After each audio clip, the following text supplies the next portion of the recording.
Sri Lanka's most powerful news brand. The 13th day of the 2018 budget debate centered around the expenditure heads of the Ministries of Land and Parliamentary Reforms, Plantation Industries, Sustainable Development and Wildlife took place today. Cabinet has already decided and approved to hand over the task of surveying the land mass of Sri Lanka to a US-based firm called Trimble. This is going to be the next national issue we face. Throughout history, our local surveyors have proven that they are capable of completing any survey. We believe our locals are more than capable of undertaking the terrain and land mass of this country than the Americans. We do not believe the Americans will have the experience and know-how with issues pertaining to land locations, rights, transfer and other related matters. How was that firm selected and why was it selected? What is the task you assume the Department of Survey cannot carry out? We are only obtaining the technology and equipment from Trimble. The work will be done by the local surveyors. Mr.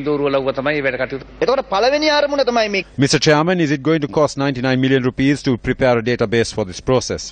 This database will contain all details after the land mass of Sri Lanka is surveyed. But who will have ownership of the database? So, after the land mass is surveyed and the data is taken to America, are we supposed to obtain the details from California? This massive project will cost $154 million, which is approximately 23.5 billion rupees. However, our local engineers are proposing that this can be done with $30 million. Please consider it. You are allowing a US firm to survey the land. I believe the Department of Survey is competent enough to carry out the survey and the atlas has all the details required. They can obtain expertise and technology. However, it is better to provide the locals with the expertise rather than getting someone from overseas. That will be easier.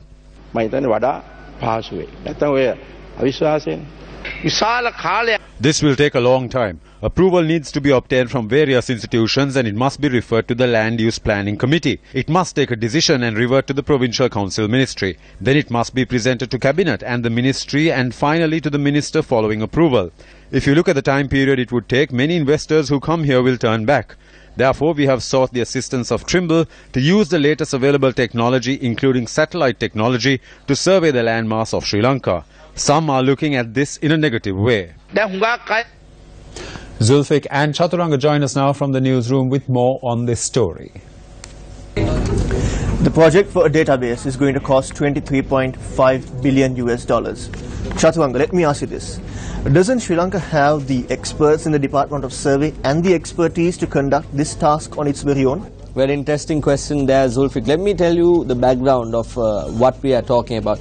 Now, when the government came into power, this government of good governance promised that they will not accept any unsolicited bids or tenders. Even in the bond scam issue, this was mentioned several times. This was a promise made by this government.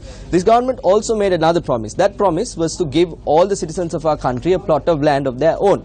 But now when it comes to this surveying matter, the Trimble company, which is the company, the US company that is we are talking about, has proposed or put forward an unsolicited proposal. That's where all of this starts. And when you go on, the government in a previous occasion has carried out a project called the Bimsavir project, where 1 million plots of land are remaining for the people.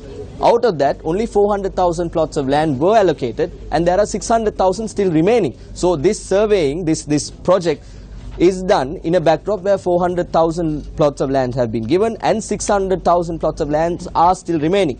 In addition, if you go into the more details of this project, as you said, 23.5 billion Sri Lankan rupees or $154 million are being paid to this company, Trimble. But they don't want the money as a lump sum. What they want is for 15 years we have to repay this as a loan with a 4% interest. So when this happened, the trade unions spoke and they said to the minister, look minister, we don't like what we are doing. Then the minister said, yes, we as a government will listen to all of your views. Why don't you forward your proposal as to how this should be done? Then what happened was the trade unions came and they said, look, you're doing this for 15 years at a 4% interest rate and the cost is $154 million or 23.5 billion Sri Lankan rupees. The trade unions or the service department said they are willing to do this with 97 million USD in 5 years. So they will be completing this in 5 years. if you go into more details, it keeps on getting interesting. Now the US company is not going to do this with US surveyors coming down from USA to Sri Lanka. They are going to use the people who are here, the surveyors who are in our country. So once again what is going to happen is they are going to have the database after it is compiled in a cloud or in another location where anyone could access it. The security, the nitty-gritties of that have not been discussed as yet. So when it comes to all of that, we are spending 154 million USD on a project that the government, once again, Zulfik, what you've been saying all this time with our bond scam issue, is the government having their priorities is the question that we have to ask at this moment. Indeed, Chaturanga, 23.5 billion Sri Lankan rupees. Now, Chaturanga, from what you said, there's a question that I wish to ask. You said the data is going to be in a cloud in a separate place. That means a third party can access data which is of vital importance to the ownership of the lands. Definitely. That is a question, but however, the trade unions have expressed their concerns on all of these matters. As I said, they are willing to do this in 5 years with 97 million. But once again, is this a priority at this moment is the main question that we have to ask. Indeed. The question is, what is happening to this country? Public representatives that you and I have elected are claiming that the debt mountain is 10 trillion Sri Lankan rupees. At present, the cost of living is also very high, and the people's living standards are beginning to reach questionable standards. It is a daily struggle for the people.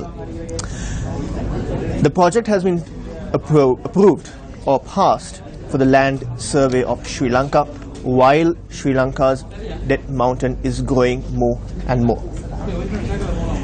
It will be a good thing if the land is distributed among the people so that people will have ownership to a plot of land of their own which they can pass on to the future generations.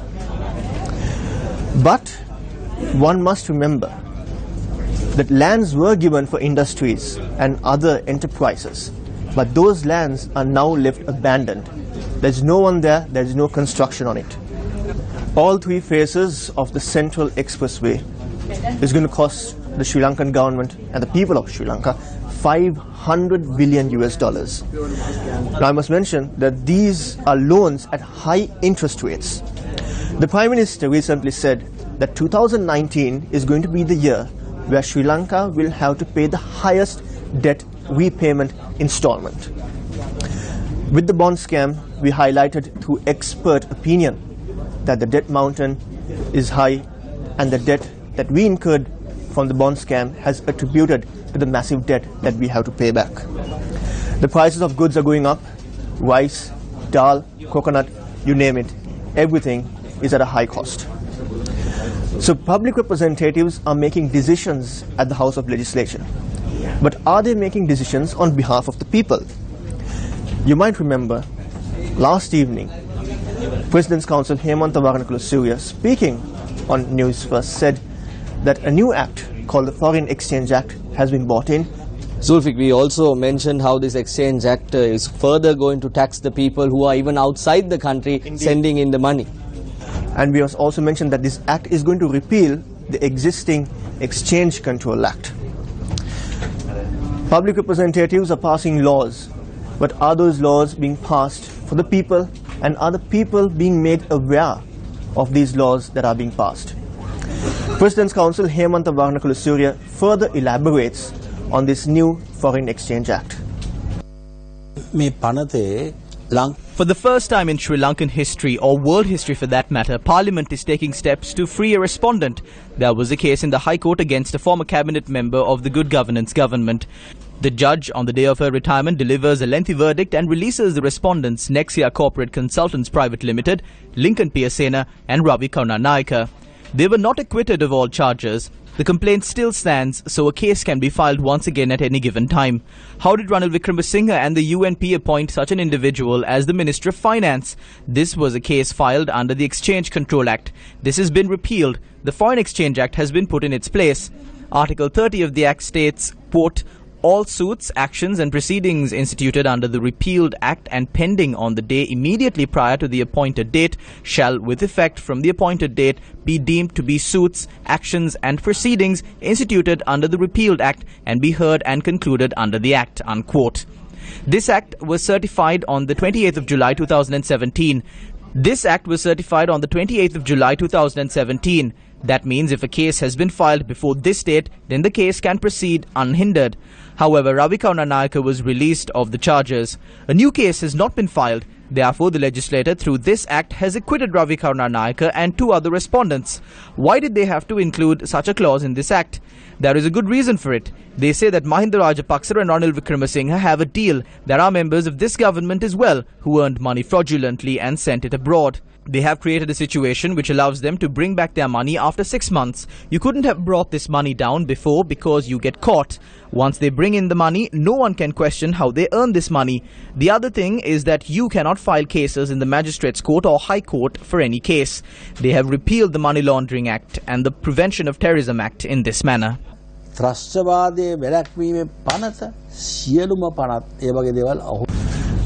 The question that the people have right now is what's happening to this country and what is the direction this country is heading to. Motion of no confidence was tabled and presented. It is true that elections are a must. It is important that the people have the right to exercise their ballot to elect who they wish to represent them in Parliament. But has the government got its priorities straight? At a time when there are certain impending and serious issues that the people have to face in this country, has the government got its priorities straight? The JVP, the joint opposition and the UNP backbenchers are all seeking an election. But is the election the most important thing right now? But we must praise the JVP for voicing their opinion against corruption. But why aren't they doing it right now? This situation is very well explained on social media. Let's have a look at that opinion. සාමාන්‍යයෙන් රටවැසියෝ දන්නවා 2015 ජනවාරි 8ට කලින් මේ ජනවාරි 8 ජනවරම නිර්මාණය කරන්න කැසක කවපු ඒ කාලවකවානුවේ බරපතල චෝදනාවක් නිකන් අවඥාසහගත චෝදනාවක් තිබුණා කාටද හිටපු ජනපති මහින්දට කුමක් අරඹයාද අතිශය මිත්‍යාවේ ඇලි ගැලි වෙලි පැටලි හිටියා කියන එක තමයි සෑම සමාජ ස්තරයකම තියෙන පොදු කතාව. ඇයි ඇඟ වටාම තිබුණේ සුර.